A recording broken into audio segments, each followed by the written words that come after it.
terbaik sebetulnya adalah keterlibatan orang Betawi sendiri dalam membuat produk hiburan gitu yang kita harapkan, mulai dari hulu hingga ke hilir, mulai dari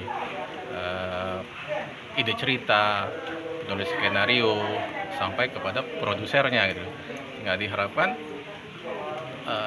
stigma yang muncul itu stigma versi orang Betawi sendiri, bukan stigma versi stereotip yang selama ini terjadi terhadap orang Betawi, seperti stereotip orang Betawi malas jual tanah buat naik haji, ya kan?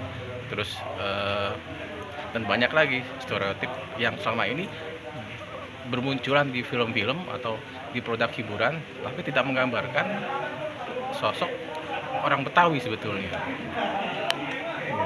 Orang Betawi pengen film yang memang sesuai dengan karakter kebetawian.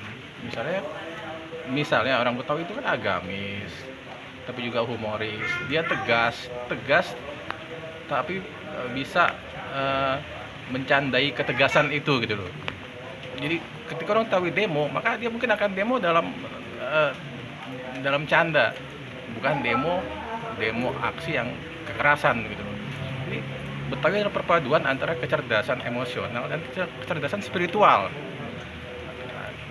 Dan kita harapkan produk hiburan yang menggambarkan Betawi adalah produk hiburan yang menggambarkan orang Betawi itu yang memang memiliki kecerdasan spiritual dan emosional, bukan hanya intelektual gitu. Itu kelebihan Betawi sebetulnya yang belum banyak terangkat di dunia hiburan. Kita harapkan ke depan akan makin banyak sinetron maupun film yang memang mengangkat kelebihan itu dari orang Betawi. Bang Ben di Biang Kerok versi lama itu menampilkan itu. Bang Ben yang memiliki kecerdasan spiritual dan emosional. Tapi di BBK yang baru kita nggak melihat itu, sama sekali nggak melihat. Jadi seolah-olah Bang Ben jadi badut di situ. Jadi kalau misalnya kita bicara tentang stigma orang Betawi dalam film, selama ini memang stereotip yang terdapat dalam film-film itu adalah negatif. Jadi Betawi itu digambarkan sebagai orang yang kasar, kemudian malas, tidak berpendidikan, tukang jual-jualin tanah.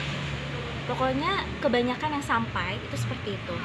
Yang menjadi harapan terutama dari Betawi kita dan teman-teman komunitas Betawi yang lain adalah Betawi itu digambarkan secara lebih beragam. Karena memang faktanya di masyarakat profesi orang Betawi pada saat ini pun beragam. Nah, ini yang tidak tampak, sehingga apa yang tampil itu tidak mewakili orang Betawi secara nyata. Jadi saya juga berharap kepada para sineas-sineas itu membuka riset-riset yang baru, riset-riset yang lebih mendalam, sehingga apa yang namanya pengetahuan tentang orang Betawi itu benar-benar menjadi sesuatu yang positif gitu nilainya.